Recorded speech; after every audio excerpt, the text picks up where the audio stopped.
How to move your Roblox to another drive. Hello guys, this is Atticus and welcome to another tutorial video. In today's video, I will teach you how you can move your Roblox to another drive. So before we begin, if you're new to our channel, head down below and hit the subscribe button so you don't miss out on our future videos. Also press the bell icon so you get notified for when we release a new video. Now let's jump right into it. First step you'll need to do is search for your Roblox.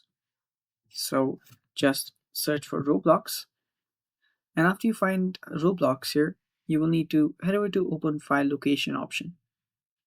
Tap on this and go to Roblox's file location.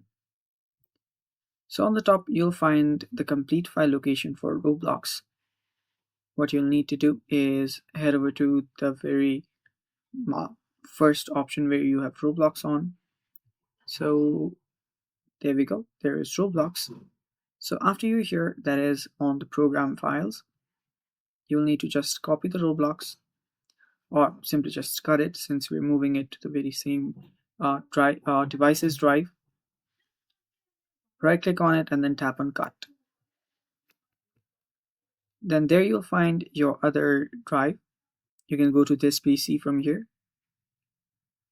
select the other drive, then paste it. You can use Ctrl+V or right click here and then paste. And then your Roblox will be moved to the other drive. And again, just go inside, you can find all of your Roblox folders and files, and that's basically it. Thanks for watching. Bye bye and take care.